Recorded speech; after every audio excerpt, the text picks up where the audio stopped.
Olá a todos, espero que todos vocês estejam bem, que estejam se cuidando, né? Enquanto a gente aguarda aí a vacina e também a volta, né, às atividades o mais próximo do normal possível, a gente vai seguindo aí com um semestre alternativo, então, de Estudos Literários 2. E hoje, conforme está previsto no cronograma, a gente vai falar sobre jornalistas literários brasileiros, né, no Brasil. Então, retomando aqui o cronograma, a gente fala hoje, então, a gente falou na semana passada do jornalismo gonzo, hoje então a gente fala sobre escritores, jornalistas literários brasileiros. Na próxima semana, daí a gente vai falar especificamente sobre jornalismo literário e a negritude no Brasil. E aí, na outra semana, então, na verdade, na próxima semana, que cairia no dia 3 é feriado, então vai ser colocado, né, postado o vídeo no dia 4 então, no máximo, né, até o dia 4. Então, e no dia 10 de junho, a gente vai falar sobre a crônica, né? E aí é o prazo final para entrega da avaliação 3, que é aquela resenha que vocês estão fazendo do texto do Gay Talese, do Frank Sinatra está gripado, né? E aí, lá no dia 14 a gente fala sobre o livro reportagem, no dia 24 a ficção e o romance histórico, né? E aí é o prazo final para a entrega da última avaliação, que é a avaliação 2, porque é dos resumos, né? Só que a aula é no dia 24 e vocês daí para fechar essa do dia 24 vocês podem me mandar até o dia 26 de junho. E aí encerramos, né, mais esse semestre alternativo. Sobre então o tema de hoje, que é jornalistas literários brasileiros, é claro, tem uma infinidade, né? Tem autores tanto conhecidos no Brasil, né, renomados no Brasil, fora do Brasil são pouquíssimos que conseguem ultrapassar, né, as fronteiras. Um dos pontos, por exemplo, na comparação com os outros autores latinos é a questão da língua, né, o português, então exige uma tradução para o espanhol, para o inglês, para outras línguas, italiano, alemão, etc. Então tem essa limitação, mas no Brasil a gente tem, dentro do Brasil, alguns autores mais conhecidos do grande público e outros nem tanto, né? Então eu vou trazer para vocês alguns, né, principalmente aqueles que são referência, né, para vocês terem o nome deles, né, em mente. Daqui a pouco podem também procurar alguma obra deles. Enfim, eu separei aqui alguns, até eu me recordei, vou começar por ele, porque eu tenho esse livro, mas eu não coloquei aqui dentre os mencionados, que é o Sérgio Vilas Boas, que a gente já mencionou aqui. Ele é um autor, um dos principais pesquisadores do jornalismo literário no Brasil. Ele tinha um curso, né, uma pós em jornalismo literário. Ele foi o presidente da Associação Brasileira, né, de Jornalistas Literários. Não me recordo agora exatamente se é esse o nome correto, né, da entidade, mas enfim, que era a entidade representante. E o idealizador, enfim. E ele também, claro, é escritor, mas hoje ele foi durante muitos anos professor, né, de universidades aqui no Brasil. Mas ele foi, até vou procurar um artigo que eu escrevi sobre a biografia dele e vou colocar para vocês, que é ele hoje ele tá ali, né, enfim, deixou o Brasil, né, por motivos de descontentamento geral, e hoje ele mora na Itália, né? Já hoje não, aliás, já faz algum tempo, já faz uns 3, 4 anos que ele mora na Itália. E ele ganhou o Prêmio Jabuti 99 com um livro que eu considero um livro muito bom, e eu gostei muito mais ainda porque, né, como eu morei em Nova York, né, durante um ano, eu me identifiquei muito, mas também eu identifiquei muitas coisas que eu vi lá, né, que é os passageiros do trem N, que o trem N é a linha de trem do metrô que liga Manhattan ao Queens. E aí ele mostra a história desses brasileiros que foram para lá para viver ilegalmente, e alguns são presos. Tem umas histórias fantásticas, como de um sujeito que ele se nega a assinar o documento para ser deportado porque ele não entendia nada, e ele, enfim, se negou, e aí ele vai preso. E aí depois, nos 2 meses preso, ele consegue fugir, né, da prisão, e aí é uma cena realmente de filme. Só que, claro, é um livro reportagem que mescla ficção com realidade, mas um foco principal em histórias que foram contadas, né, para o autor. Então ele também morou lá, ele morava lá, então ele escreveu durante essa estadia dele, e no meu artigo eu conto um pouco de como foi, né, esse processo. Então ele é um autor importante porque ele também se especializou em biografias, né? Ele é um dos principais autores sobre biografias do Brasil, escreveu já biografias. E então é um autor importante, né, o Sérgio Vilas-Boas, porque ele tem esse trabalho prático, né? Ele é um jornalista literário que também pesquisa e escreve sobre, né, reflete sobre o tema academicamente.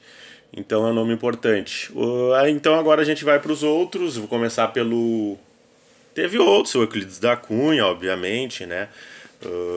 Enfim, no livro da Cristiane Costa, que a gente comentou aqui, sim, ela cita, como eu comentei em outro vídeo aula, praticamente todos os grandes escritores do mundo ocidental e do Brasil tiveram passagens pelo jornalismo, né? Então, muitos produziram obras que se caracterizaram como obras jornalístico-literárias, né? Como a crônica e o romance de não ficção, né? O Érico Veríssimo, daí que eu tenho o livro que foi resultado da minha dissertação de mestrado, né? A Tribo Jornalística do Érico Veríssimo, que tem o foco principal nos personagens jornalistas criados pelo Érico na ficção.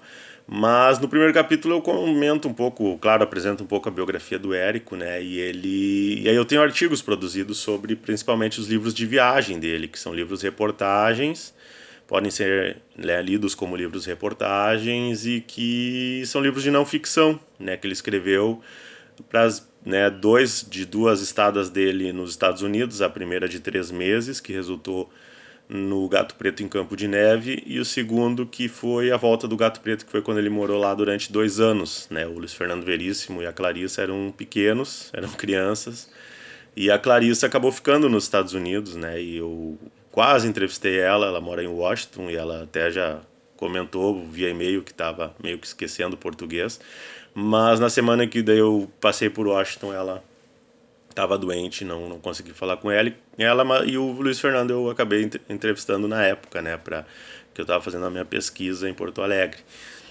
Mas enfim, são livros, daí tem Israel em Abril, que é da viagem dele em Israel, e México, que é a viagem dele, obviamente, ao México, que ele conta que ele visitou lá um museu que diziam que tinha múmias, e daí ele chega nesse museu e descobre que as múmias que eles diziam eram pessoas mortas há não muito tempo, 15, 20 anos, que ainda estavam um pouco, sei lá, em estado de decomposição. E daí que ele teve a ideia de escrever o genial e clássico Incidente em Antares, né, que é uma excelente obra de ficção que se tornou um dos clássicos da literatura brasileira. E tem ainda o segundo, tem, claro, o livro de memórias dele, o Solo de Clarineta, e no segundo volume do Solo de Clarineta, ele também é composto por narrativas de viagem a diversos países. Enfim, tem, claro, Machado de Assis, enfim, vários autores e autoras aí que foram escritores, né, e também atuaram no jornalismo. Ou contemporaneamente, um muito conhecido, muito pela atuação dele até na televisão, é o Caco Barcelos, aqui o Abusado, também tem o Rota 66, que são livros também absolutamente geniais, né? Eu não posso dizer recomendo esse, porque eu recomendo todos, né? Todos os que eu li, muitos dos que eu nem li ainda, né? Esse que eu estou apresentando eu li, mas alguns eu quero ler ainda. E o Abusado, ele trata, né, da história do traficante Juliano VP. Agora não lembro se o nome da vida real é Juliano VP ou se é Marcinho VP. Um é o nome da ficção do livro, o pseudônimo, e o outro é o da vida real. E é completamente genial porque ele usa uma linguagem, ele se inseriu, né? Tem entrevistas aí no YouTube que vocês acham dele contando, ele se inseriu no mundo, né? Ele entrou lá, ele entrevistou, ele capta muito bem a linguagem, né? Até quem já esteve no Rio, né? Eu tenho amigos que moram, por exemplo, zona norte do Rio, já fiquei hospedado lá. Um amigo meu morava praticamente na entrada do Complexo do Alemão, né? Então a gente ouve, né, muito dessa gíria, desse estilo. Então ele capta muito bem e coloca muito bem isso nas páginas, né, da narrativa. É absolutamente genial. Ele conta, por exemplo, quando o tráfico fez a segurança, né, pro Michael Jackson gravar o clipe dele lá nos anos 90, né, que ele gravou um clipe no Morro Dona Marta. E aí foi o traficante, que é o personagem, o protagonista do livro, né, do livro reportagem do Caco, que foi quem fez a segurança, né, para eles gravarem o videoclipe, enfim, entre outras inúmeras cenas. É um livro naquele ritmo que realmente cada página não tem essa de ali 5 páginas e não acontece nada, né? Cada parágrafo é um fato, né, um ritmo é alucinante mesmo. Então é um livro excelente de, sei lá, mais de 600, deixa eu olhar aqui, praticamente 600 páginas, 500 e lá vai fumaça. E o Rota 66 também, né, que ele desvenda, é um trabalho investigativo, uma aula de jornalismo investigativo, que também vale a pena, que ele desvenda, né, as execuções que eram feitas pela Rota de São Paulo, pela polícia, né, completamente aleatórias, indiscriminadas, enfim, acerto de contas, e que daí no boletim de ocorrência era posto como troca de tiro, e eram na verdade execuções. Ele mostra isso de maneira documental, de maneira testemunhal. Ele tinha uma equipe também que trabalhou com ele, então o estagiário ia lá, então eles viam o sujeito sendo posto no camburão vivo e chegando no hospital com morto, né, com tiros. Então eles tiveram essa comprovação, não são acusações simplesmente, nem de simplesmente pegar depoimentos de pessoas que realmente poderiam não falar a verdade, etc. Foram documentos e muito testemunho, muita investigação, né? Então uma aula realmente de investigação e uma história espetacular também. Aí aqui o livro que a gente vai ver mais sobre o Tom Farias e, enfim, outros autores que também se destacaram, mas o Tom Farias, ele é um autor, ele escreve sobre questões como negritude, história do negro no Brasil, etc. E aí ele faz esse levantamento, mas ele é um autor literário, ele é um jornalista literário do Brasil, então ele defende muito uma bandeira específica que é a do jornalista literário negro no Brasil. E aí também entra a questão também das jornalistas mulheres e também das jornalistas mulheres negras, né, no Brasil, que até a Djamila Ribeiro, nos livros dela... A Djamila estudou jornalismo, não chegou a concluir, mas ela é colunista, né, na Folha de São Paulo, e também autora, né, de diversos tipos, né, de gêneros narrativos.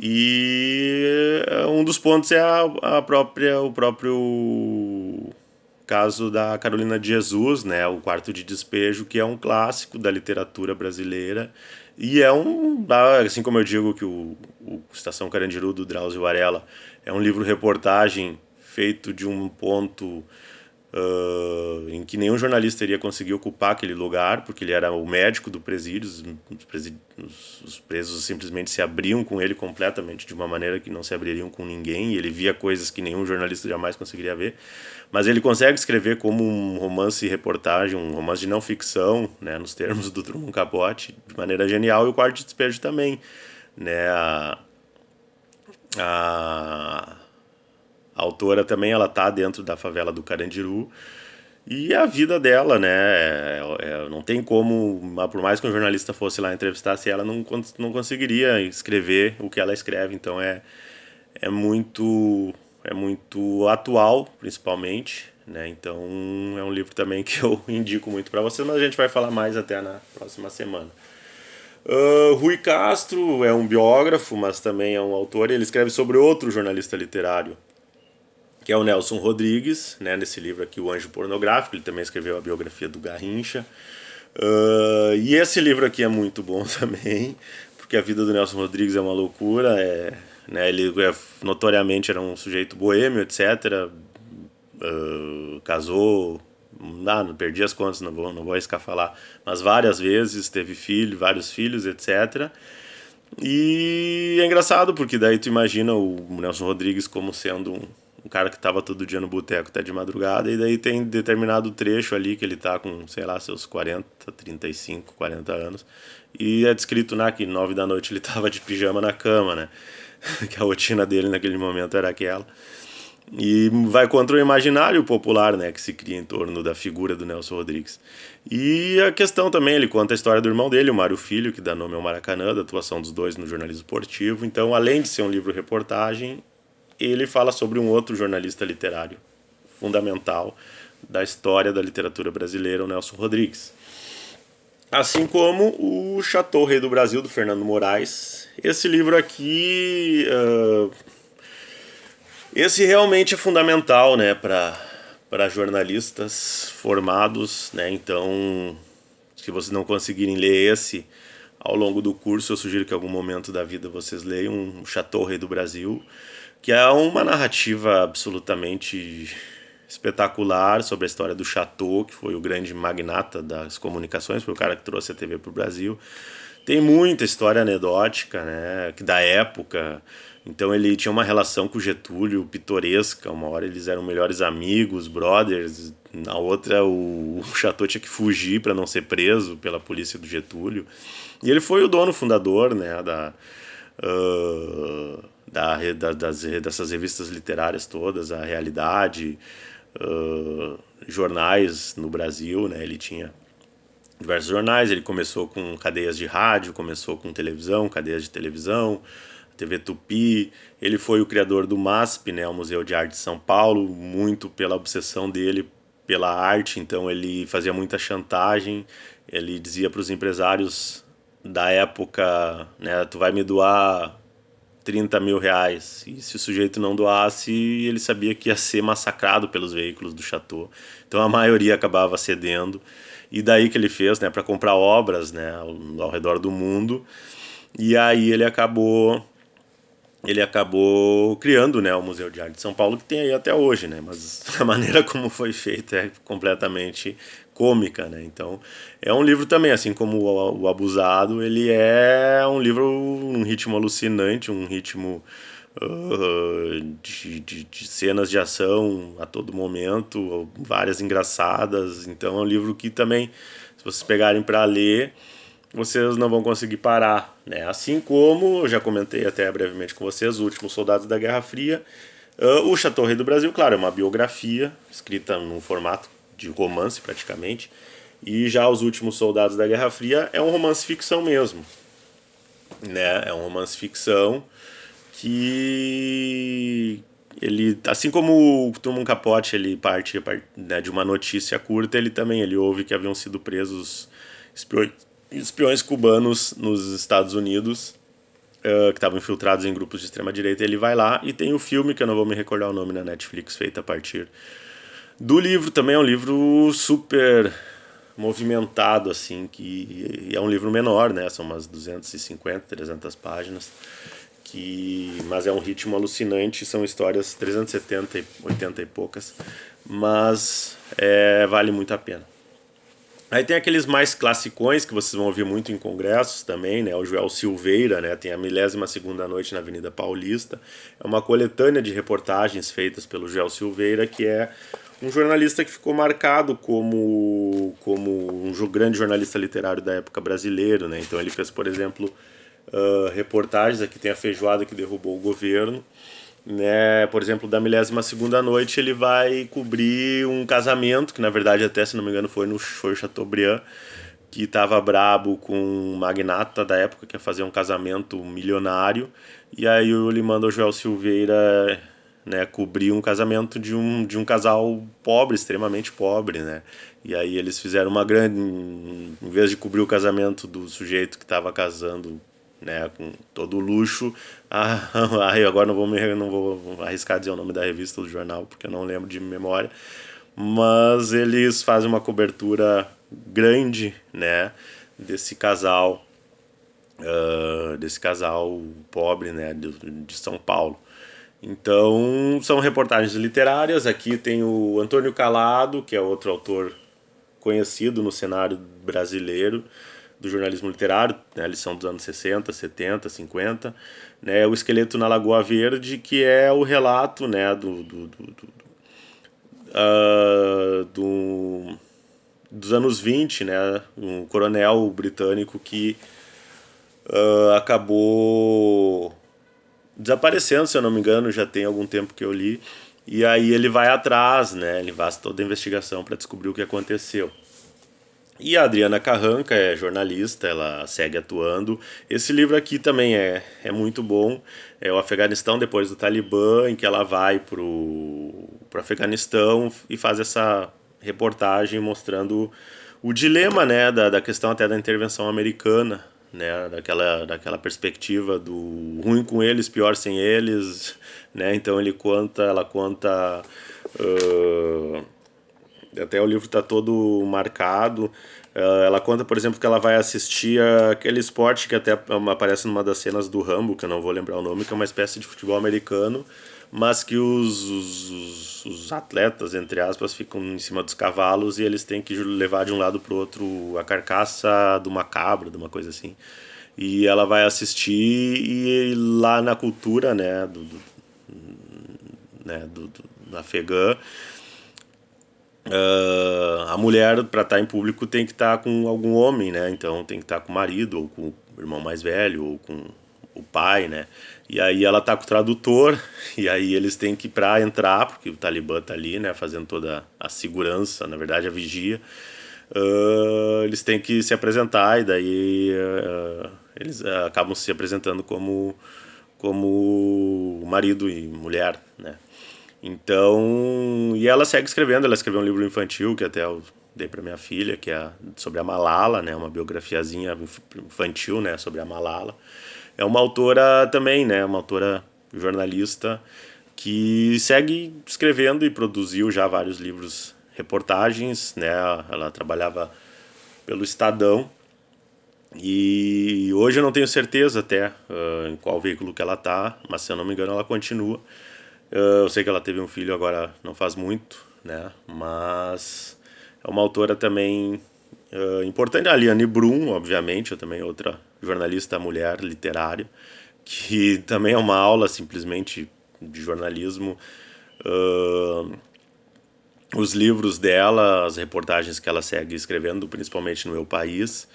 E ela escreveu uma das reportagens que ganhou até alguns prêmios, ela escreveu para Zero Hora, em que ela refez a trajetória da coluna Prestes, desmistificando, né, o lado heróico, né, que geralmente é atribuído, entrevistando ali nos anos 90, quando ainda havia pessoas que na época da coluna eram crianças e que tinham lembranças, né, de que a coluna na verdade era aquela situação de guerra. Eles chegavam numa fazenda e meio que expulsavam os moradores, então tinha relato de estupro, relato de comer, acabar com o gado, comer tudo que tinha e simplesmente se ir embora e deixar a família ali completamente arruinada, né. Então foi um relato às avessas, né, porque desmistificou, né, o heroísmo que sempre é dado. A coluna Prestes mostrou o lado ruim, né, do que aconteceu. E ela também escreveu uma outra reportagem que ela conta que era as tartarugas ninja. Ela fez uma relação das tartarugas ninja com garotos. Ela estava indo cobrir uma pauta burocrática dessas de Câmara de Vereadores, né? E aí ela viu uns meninos saindo de um bueiro em Porto Alegre e aí ela resolveu fazer, né? Ela largou a pauta burocrática lá, de cotidiana, de reunião, de não sei o que, para escrever sobre os garotos. E aí depois, uns 8 anos depois, não me lembro quantos anos depois, ela voltou para ver o que tinha acontecido com esses garotos. E aí, de um grupo de 8, 10, até eu tenho ali que é uma coletânea da Zero Hora de reportagens. Acho que 1 ou 2 só, os poucos que sobreviveram ainda mesmo assim tinham ido pro lado do crime, tinham sido presos. Então realmente demonstra como a sociedade trata, né? Por exemplo, crianças ali que eram órfãos ou que tinham saído de casa para fugir da violência doméstica e não tiveram opção, simplesmente ou morreram ou, né, entraram pro crime, né? tráfico, enfim, assaltos, etc. Esse livro aqui, O Sequestro dos Uruguaios, do Luiz Cláudio Cunha, trata também de como atuou conjuntamente os governos nos anos da ditadura militar, né? Fala sobre a Operação Condor, que era uma operação financiada, encabeçada, digamos assim, pelos Estados Unidos, para colocar governos, ditaduras militares nos países da América do Sul, e como que atuou conjuntamente. Então, esse livro é muito curioso porque também traz muitas histórias inesperadas, digamos assim, como, por exemplo, a participação do ex-jogador do Inter, né? Na prisão, no sequestro, né, dos uruguaios, que foi feito pela polícia, né, um sequestro feito pela polícia para entregar esses uruguaios para a ditadura uruguaia, que era simplesmente, os números era tipo, ninguém que era entregue sobrevivia, era encontrado vivo, e eram 2 adultos, uma mulher e um homem, que não eram um casal, mas que estavam morando juntos, e 2 filhos, né, os 2 filhos da mulher, que eram 2 crianças. Então é um relato realmente que choca muito, né, o que foi o período da ditadura militar no Brasil e na América Latina, e como realmente é algo desumano, né, completamente desumano mesmo. Então, assim, tem N livros e relatos de pessoas, né, dessa época que demonstram, assim, né, o que foi esse período. Então, basta ler, né, a prova documental tá aí, né, não tem como, não é uma questão de opinião, de discussão, simplesmente tem essas investigações, esses relatos, essas reportagens, documentários, etc. Né, nesse caso, um sequestro que foi feito, que está ali narrado, e como se tem outros, por exemplo, do assassinato do Vladimir Herzog, né, jornalista, né, nos porões da ditadura militar. Enfim, e o Fausto Wolff, aí, completando, era outro autor que realmente não poupava, né, críticas, era muito atuante, né, porque o jornalismo literário tem essa questão também de deu um braço no jornalismo opinativo, né. Então, tanto é que a crônica, né, pode ser interpretada como uma forma de jornalismo literário, livros de reportagens de viagem. Então, em alguns casos é um mérito, né, como no caso do Fausto Wolff, que ele realmente era muito crítico em relação a vários pontos, né, em relação à sociedade, em relação à profissão de jornalista. Então, é outro autor interessante, né, do Rio Grande do Sul, mas que fez a carreira dele toda no Rio de Janeiro. Bom, esses são alguns, né? Claro que existem inúmeros outros, né? A lista realmente é grande. Basta vocês pensarem aí em autores e autoras da literatura brasileira e vocês forem pesquisar a biografia desses escritores aí e escritoras, vocês vão encontrar. Vocês vão ver que muitos tiveram passagem pela imprensa e muitos tiveram, às vezes, foi um grande romancista, mas tem lá seu livro de crônica, seu livro de memória, seu livro de narrativa de viagem, como o próprio caso que eu citei aqui do Érico Veríssimo. Então, claro, quem tem interesse, né, tem vários temas aí que poderiam ser aprofundados e pesquisados, como, por exemplo, uma pesquisa para fazer um levantamento ou para pesquisar uma autora específica para tratar da mulher ou da mulher negra no jornalismo literário brasileiro. Quando eu trazer o levantamento do Tom Farias, que eu, né, fiz a partir dos textos do Tom Farias, vocês vão ver que existem muitos exemplos, né? A gente às vezes pensa que não, mas a lista é grande, né? Então, o que há, de certa forma, é um desconhecimento, né, por parte do público e às vezes até de repercutir alguns trabalhos